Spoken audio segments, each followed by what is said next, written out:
ৰাজ্য কপোৱা মীন উন্নয়ন নিগম কেলেংকাৰীৰ গোচৰ বিধায়ক ৰমাকান্ত দেউৰীক গ্ৰেপ্তাৰৰ দাবীত উত্তাল হ'ল এবাৰ ৰহা বিধায়কজনক গ্ৰেপ্তাৰৰ দাবী জনাইছে অনুসূচিত জাতি ছাত্ৰ সন্থাই ইতিমধ্যে গ্ৰেপ্তাৰ হৈছে মীন নিগমৰ শীৰ্ষ বিষয়া পদ্মকান্ত হাজৰিকা ৰমাকান্তৰ জ্ঞাতসাৰেই পদ্মকান্তই কেলেংকাৰী কৰা বুলি অভিযোগ কৰিছে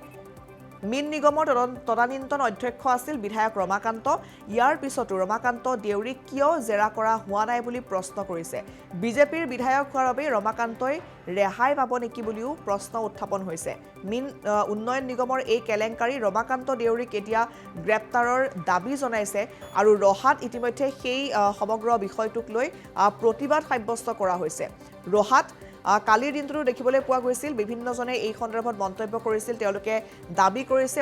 অতি শীঘ্ৰে ব্যৱস্থা গ্ৰহণ কৰা হওক মৰিগাঁৱৰ বিধায়কজনৰ বিৰুদ্ধে আৰু মীন নিগমৰ যিগৰাকী শীৰ্ষ বিষয়া পদ্মকান্ত হাজৰিকাক ইতিমধ্যে গ্ৰেপ্তাৰ কৰা হৈছে তেওঁৰ বিৰুদ্ধেও এই কেলেংকাৰীত জড়িত হৈ থকাৰ বহু তথ্য আৰক্ষীয়ে লাভ কৰিছে বিভিন্ন সা সামগ্ৰী উদ্ধাৰ কৰা হৈছে ৰমাকান্তও সেই সময়ত তাতে দায়িত্বত আছিল গতিকে ৰমাকান্ত দেউৰীৰ জ্ঞাতসাৰেই এই কেলেংকাৰী সংঘটিত হোৱা বুলি অভিযোগ উঠিছে মীন নিগমৰ তদানীন্তন অধ্যক্ষ আছিল বিধায়ক ৰমাকান্ত দেউৰী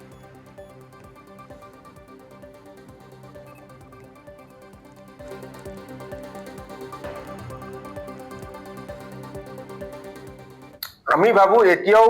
বৰালিবিলাক ৰখি আছে পদ্মকান্ত হাজৰিকা অসম মীন উন্নয়ন নিগমৰ দুৰ্নীতি পৰ্বতসমূহ দুৰ্নীতিৰ মেইন ৰৌ মাছটো আছিল বুলি আমি ভাবো ইতিমধ্যে ৰৌ মাছটো দুৰ্নীতি নিবাৰক শাখাই গ্ৰেপ্তাৰ কৰিছে এতিয়াও বৰালিটো বাকী আছে বৰালিটো বৰ পিছল সেইকাৰণে দুৰ্নীতি নিবাৰক শাখাই আৰু এই বৰালিটো ধৰিবৰ কাৰণে আমি আহ্বান জনাইছো আৰু সেই বৰালিটোৱে হৈছে সেই সময়ত অসম মীন উন্নয়ন নিগমৰ অধ্যক্ষৰ দায়িত্বত থকা মৰিগাঁও সমষ্টিৰ বিধায়ক ৰমাকান্ত দেউৰীক অতি শীঘ্ৰে এই দুৰ্নীতি নিবাৰক শাখাই গ্ৰেপ্তাৰ কৰিব লাগে আৰু তদন্তৰ আওতালৈ আনিব লাগে কাৰণ সেই সময়ত যিদৰে পৰ্বতসমূহ দুৰ্নীতি হৈছিল অবৈধভাৱে যিদৰে নিযুক্তি দিছিল এই নিযুক্তিত ৰমাকান্ত দেউৰীৰ দুগৰাকী কন্যায়ো নিযুক্তি লাভ কৰিছিল বুলি আমি সেই সময়ত খবৰ পাইছিলো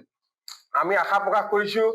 এই ক্ষেত্ৰত দুৰ্নীতি নিবাৰক শাখাই দৃঢ়ভাৱে সুপৰিকল্পিতভাৱে তদন্তটো আৰম্ভ কৰিছে খুব আমি আশাবাদী আৰু আহি থকা দিনত যাতে কোনো ধৰণৰ ৰাজনৈতিক মেৰপেচৰ পৰা এই ৰৌ বৰালিবিলাক যাতে সাৰি যাব নোৱাৰে ৰমাকান্ত দেউৰী যাতে সাৰি যাব নোৱাৰে আমি তাৰ বাবে দুৰ্নীতি নিবাৰক শাখালৈ আহ্বান জনাইছো আৰু তেখেতক কৰায়ত্ব কৰি গ্ৰেপ্তাৰ কৰি কঠোৰৰ পৰা কঠোৰতম শাস্তি দিবলৈ আমি দাবী জনাইছো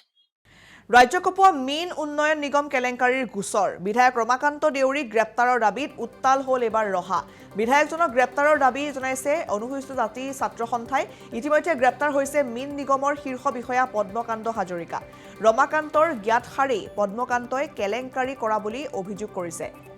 মীন নিগমৰ তদানীন্তন অধ্যক্ষ আছিল বিধায়ক ৰমাকান্ত ইয়াৰ পিছতো ৰমাকান্ত দেউৰীক কিয় জেৰা কৰা হোৱা নাই বুলি প্ৰশ্ন কৰিছে বিজেপিৰ বিধায়ক হোৱাৰ বাবে ৰমাকান্তই ৰেহাই পাব নেকি বুলিও প্ৰশ্ন উত্থাপন হৈছে মীন উন্নয়ন নিগমৰ এই কেলেংকাৰী ৰমাকান্ত দেউৰীক এতিয়া গ্ৰেপ্তাৰৰ দাবী জনাইছে আৰু ৰহাত ইতিমধ্যে সেই সমগ্ৰ বিষয়টোক লৈ প্ৰতিবাদ সাব্যস্ত কৰা হৈছে ৰহাত কালিৰ দিনটো দেখিবলৈ পোৱা গৈছিল বিভিন্নজনে এই সন্দৰ্ভত মন্তব্য কৰিছিল তেওঁলোকে দাবী কৰিছে অতি শীঘ্ৰে ব্যৱস্থা গ্ৰহণ কৰা হওক মৰিগাঁৱৰ বিধায়কজনৰ বিৰুদ্ধে আৰু মীন নিগমৰ যিগৰাকী শীৰ্ষ বিষয়া পদ্মকান্ত হাজৰিকাক ইতিমধ্যে গ্ৰেপ্তাৰ কৰা হৈছে তেওঁৰ বিৰুদ্ধেও এই কেলেংকাৰীত জড়িত হৈ থকাৰ বহু তথ্য আৰক্ষীয়ে লাভ কৰিছে বিভিন্ন সা সামগ্ৰী উদ্ধাৰ কৰা হৈছে ৰমাকান্তও সেই সময়ত তাতে দায়িত্বত আছিল গতিকে ৰমাকান্ত দেউৰীৰ জ্ঞাতসাৰেই এই কেলেংকাৰী সংঘটিত হোৱা বুলি অভিযোগ উঠিছে মীন নিগমৰ তদানীন্তন অধ্যক্ষ আছিল বিধায়ক ৰমাকান্ত দেউৰী